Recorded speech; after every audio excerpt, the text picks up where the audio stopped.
Assalamualaikum warahmatullahi wabarakatuh. Shalom Om Swastiastu, Namo Buddhaya, salam kebajikan bagi kita semua.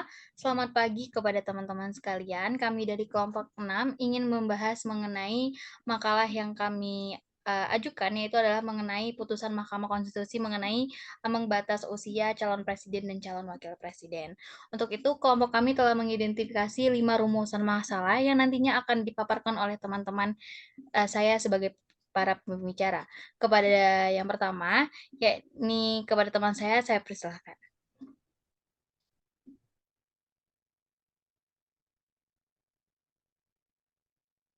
Baik, terima kasih. Untuk rumusan masalah yang pertama, yaitu mengenai putusan Mahkamah Konstitusinya itu sendiri, yaitu pada tanggal 16 Oktober 2023, Mahkamah Konstitusi mengeluarkan putusan terkait ambang batas usia calon presiden dan wakil presiden dalam perkara nomor 90 garis miring PUU strip 21 garis miring 2023.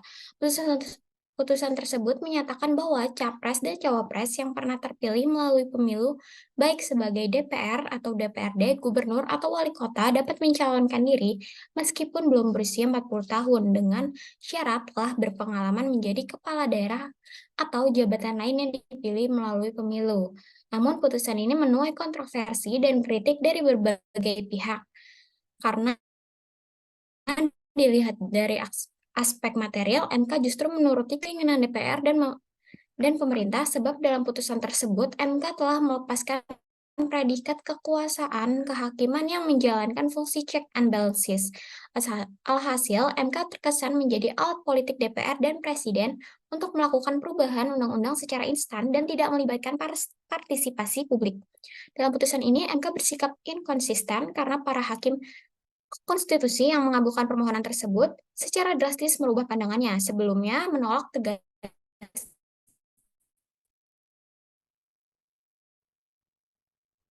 secara tegas nomor 51 dan nomor 55 garis miring PUU strip 21 garis miring 2023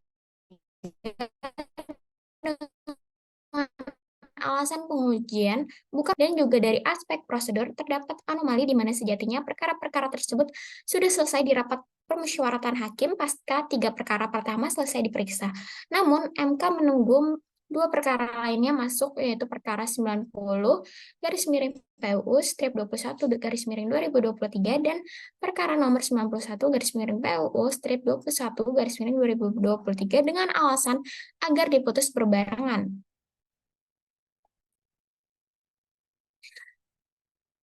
Meskipun demikian, putusan MK telah memiliki kekuatan hukum mengikat sejak diucapkan dalam sidang pleno terbuka untuk umum, namun dampak putusan ini terhadap proses demokrasi di Indonesia masih perlu dievaluasi. Penting juga untuk memahami bahwa proses demokrasi melibatkan banyak aspek termasuk aturan dan regulasi yang mengatur partisipasi politik. Putusan MK ini hanyalah salah satu faktor yang membentuk dan mempengaruhi proses demokrasi, sementara perdebatan dan aspirasi masyarakat juga memiliki peran penting dalam penentuan arah dan perubahan kebijakan di masa depan. Untuk identifikasi masalah yang pertama, sekian, saya kembalikan kepada moderator. Baik, terima kasih kepada Saudari Para. Saya lanjutkan kepada Saudara Ibran untuk melanjutkan mengenai rumusan masalah yang kedua. Kepada Saudara Ibran, saya persilahkan.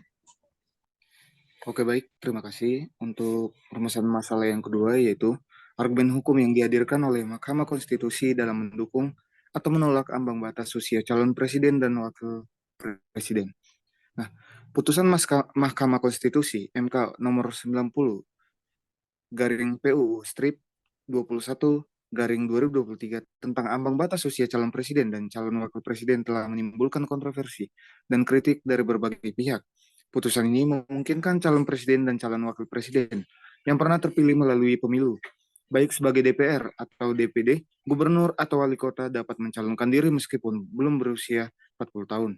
Dalam putusan ini, Mahkamah Konstitusi memiliki peran penting dalam memutuskan sengketa konstitusional terkait ambang batas usia calon presiden dan calon wakil presiden. Dalam mempertimbangkan argumen hukum, Mahkamah Konstitusi cenderung berpegang pada prinsip-prinsip konstitusional dan asas hukum yang tercantum dalam Undang-Undang Dasar Negara Republik Indonesia tahun 1945. Adapun argumen yang mungkin dihadirkan oleh Mahkamah Konstitusi dalam mendukung ambang batas usia calon presiden dan calon wakil presiden adalah yang pertama, kepentingan stabilitas dan kepemimpinan yang baik. Yang kedua, perlindungan terhadap risiko kesehatan dan ketidakmampuan. Yang ketiga adalah pengalaman jabatan. Yang keempat adalah tidak diatur tegas dalam Undang-Undang Dasar 1945. Nah, namun argumen hukum yang mungkin dihadirkan oleh Mahkamah Konstitusi dalam menolak ambang batas usia calon presiden dan calon wakil presiden adalah yang pertama, pelanggaran terhadap hak asasi manusia. Mahkamah Konstitusi dapat berpendapat bahwa ambang batas usia merupakan pembatasan yang tidak adil terhadap hak asasi manusia, termasuk hak untuk dipilih. Jika ambang batas usia dilihat sebagai penghambat bagi calonnya yang memenuhi kualifikasi lainnya, Mahkamah Konstitusi dapat menolak aturan tersebut. Yang kedua, tidak ada dasar hukum yang jelas. Mahkamah Konstitusi berpendapat bahwa dalam Undang-Undang Dasar Negara Republik Indonesia tahun 1945 tidak ada ketentuan yang secara tegas mengatur ambang batas usia calon presiden dan calon wakil presiden, sehingga pasal 169 huruf Q Undang-Undang Pemilu yang menyatakan berusia paling rendah 40 tahun bertentangan dengan Undang-Undang Dasar 1945 yang mempunyai kekuatan hukum mengikat. Dalam hal ini, Mahkamah Konstitusi dapat mendapat bahwa keputusan semacam itu harusnya merupakan ranah legislatif dan bukan ranah yudisial. Terima kasih. Baik, terima kasih kepada Saudara Ibran. Selanjutnya kepada rumusan masalah yang ketiga, saya persilakan kepada Saudari Laura untuk melanjutkan. Kepada Saudari Laura, saya persilakan.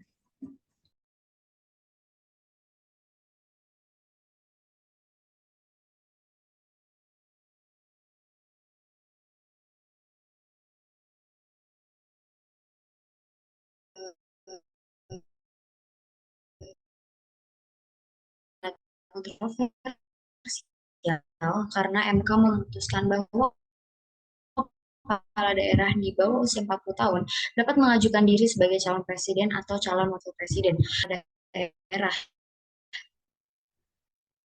Putusan soal batasan usia capres dan cawapres ini akan sangat berdampak bagi tatanan demokrasi di Indonesia dan juga berdampak pada kepercayaan masyarakat. Orang tidak lagi percaya terhadap lembaga kekuasaan yudikatif MK yang sejak awal ketika pembentukan spiritnya adalah untuk menegakkan konstitusi. Tapi faktanya MK tidak mampu memerankan lembaganya secara baik dan menurut kami ini momentum melakukan evaluasi secara menyeluruh apakah eksistensi MK ini masih kita butuhkan atau harus ada solusinya dan dapat memicu berbagai permohonan yang dilakukan oleh partisipasi politik para calon terkait dengan syarat batas usia minimal pejabat politik. Putusan ini juga memunculkan tuduhan yang bertendensi politis. Keputusan MK untuk membatasi usia calon presiden dan wakil presiden dapat memiliki dampak pada peluang partisipasi politik para calon. Pembatasan usia ini dapat membatasi akses para calon yang berusia di atas batas yang ditetapkan. Namun di sisi lain, dampaknya tergantung pada perspektif yang diambil. Selain dampak terhadap para partisipasi politik, untuk peluang generasi muda, pembatasan ini dapat membuka peluang bagi generasi muda untuk serta dalam kontes pemilihan presiden dan presiden. Yang kedua, kontroversi dan perdebatan terkait hak konstitusional untuk berpartisipasi dalam pemerintahan tanpa dibatasi oleh usia. Yang ketiga, pertimbangan kesehatan dan kualifikasi. Pembatasan usia dapat dilihat sebagai upaya untuk memastikan bahwa calon presiden dan wakil presiden memiliki kesehatan dan energi yang cukup untuk menjalankan tugas-tugas kepemimpinan. Yang keempat, reaksi publik. Putusan MK juga dapat memicu reaksi publik. Beberapa mungkin mendukungnya sebagai langkah menuju kepemimpinan yang lebih dinamis, sementara yang lain mungkin mengkritiknya sebagai pembatasan hak politik. Dan terakhir, peningkatan representasi diversitas. Pembatasan usia ini dapat membuka pintu bagi representasi yang lebih beragam, memperkenalkan ide dan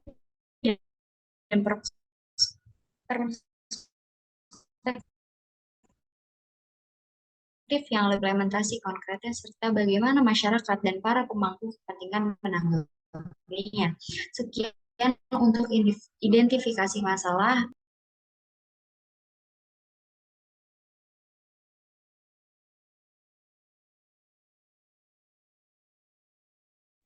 Baik, terima kasih kepada Saudari Laura. Selanjutnya kepada Saudara Felix, saya persilakan untuk melanjutkan mengenai rumusan masalah yang keempat.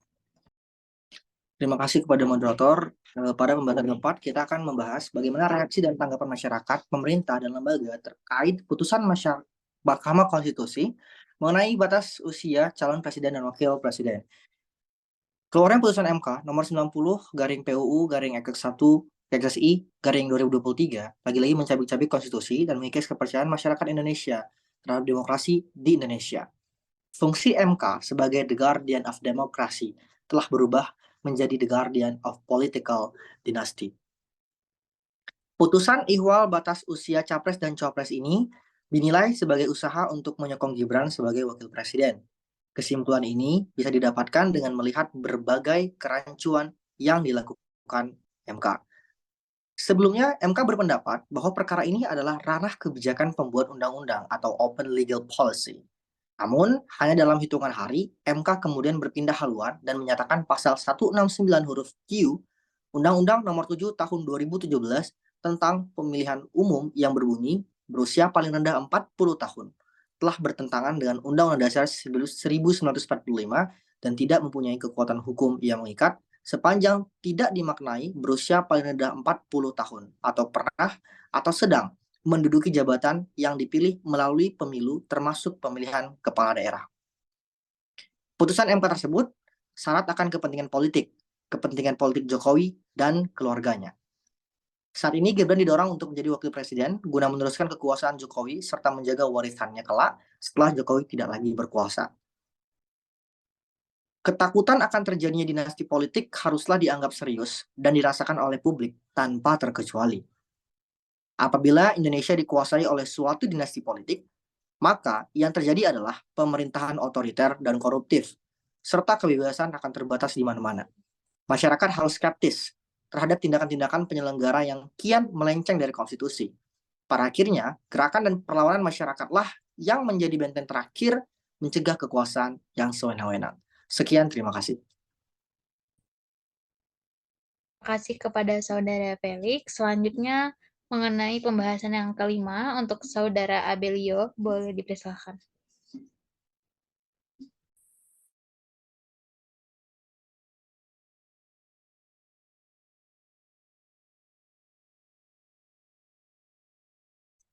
Baik, untuk yang pembahasan kelima tentang apakah putusan Mahkamah Konstitusi ini membuka pintu untuk membahas lebih lanjut terkait reformasi Undang-Undang Pemilihan Presiden Indonesia. Putusan Mahkamah Konstitusi yang tidak hanya mewujudkan dunia konstitusi Indonesia juga menjadi tanda tanya kepada kepercayaan keagungan dari Mahkamah Konstitusi itu sendiri. Dalam putusan Mahkamah Konstitusi nomor 90 garing PUU strip 12/2023 tentang ketentuan menjabat dari keterpilihan pemilu dalam syarat usia minimal calon presiden dan calon wakil presiden ini banyak sekali muncul pro dan kontra di dalamnya. Namun lebih dominan terhadap mempertanyakan bagaimana Mahkamah Konstitusi bisa mengambil keputusan tersebut. Lalu muncullah banyak spekulasi mengenai seperti adanya prasangka akan adanya putusan yang diputuskan berdasarkan adanya hubungan darah seperti yang kita ketahui bahwa Ketua Mahkamah Konstitusi saat ini adalah Anwar Usman yang merupakan adik ipar dari Presiden Indonesia Jokowi. Belum selesai dari isu tersebut, juga melihat dari waktu atau timing dari keluarnya putusan tersebut terbilang cukup dapat dipertanyakan karena dengan dikeluarkannya putusan tersebut, maka anak dari Presiden Indonesia saat ini, yaitu Gibran, dapat berpartisipasi dalam pemilihan calon presiden dan wakil presiden tahun 2024. Dari putusan tersebut juga memberikan pertanyaan, akankah ini menjadi pintu untuk membahas lebih lanjut mengenai reformasi Undang-Undang Pemilihan Presiden di Indonesia. Menurut kami, dengan dikeluarkannya putusan tersebut, tentu akan menjadi prematik akan adanya pembahasan reformasi undang-undang mengenai pemilihan presiden Indonesia. Dengan diputuskannya putusan tersebut yang sebelumnya usia untuk calon wakil presiden sekurang-kurangnya 40 tahun. Ini dapat menjadi pembahasan bagi calon pemimpin muda di masa depan untuk Indonesia. Namun, pada putusan ini belum sesuai dengan kebutuhannya. Perlu dipahami juga mengenai reformasi sendiri merupakan perubahan yang dimaksud untuk meningkatkan kualitas peraturan perundang-undangan, yaitu peraturan perundang-undangan yang sesuai dengan asas pembentukan undang-undang seperti kejelasan tujuan, kelembagaan atau organ pembentuk yang tepat, kesesuaian antara jenis dan materi muatan, dan dapat dilaksanakannya kedayagunaan dan kehasilgunaan dan keterbukaan. Melihat dari apakah diperlukannya urgensi reformasi undang-undang terkait isu ini, tentu saja bisa, karena ini menyangkut mengenai pemimpin Indonesia di masa yang akan datang. Terima kasih. Baik, terima kasih kepada Saudara Abel. Yang terakhir kepada Saudara Joshua, saya persilakan untuk memberikan kesimpulan atas pemaparan materi yang telah disampaikan. Oke, baik, terima kasih atas waktunya. Jadi kesimpulan dari pembahasan kelompok kami yaitu bahwa putusan MK mengenai syarat usia calon presiden dan wakil presiden di Indonesia menimbulkan kontroversi dan spekulasi, terutama terkait dengan hubungan keluarga antara Ketua MK, Anwar Usman, dan Presiden Jokowi. Putusan ini juga menciptakan pertanyaan mengenai kepercayaan terhadap independensi lembaga tersebut. Kontroversi ini memicu pro dan kontra dalam masyarakat, dengan beberapa pihak mempertanyakan validitas keputusan tersebut serta reaksi dan tanggapan masyarakat, pemerintah, lembaga terkait terhadap keputusan MK juga. Isu ini membuka pintu untuk refleksi tentang perlunya perubahan dalam sistem pemilihan untuk mengakomodasi aspirasi pemimpin muda. Namun, penting juga untuk memastikan bahwa reformasi dilakukan secara transparan dan sesuai dengan prinsip-prinsip demokrasi, agar terhindar dari potensi konflik kepentingan atau pelanggaran etik. Pemikiran kritis terhadap proses pemutusan dan adanya dugaan kekeluargaan menunjukkan perlunya peningkatan independensi dan kepercayaan masyarakat terhadap MK. Kalaupun ada reformasi dalam undang-undang, maka haruslah mengacu pada prinsip-prinsip peraturan perundang-undangan yang berkualitas, mempertimbangkan kejelasan tujuan, kelembagaan yang tepat, kesesuaian jenis dan materi muatan. Kiranya sekian dan terima kasih.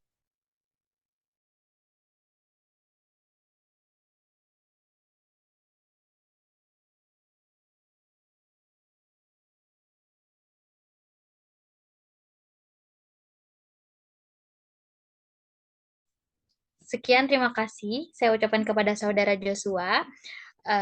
Mungkin sekian yang dapat kami sampaikan dari kelompok 6. Saya mengucapkan mohon maaf yang sebesar-besarnya apabila terdapat salah perkataan maupun perbuatan.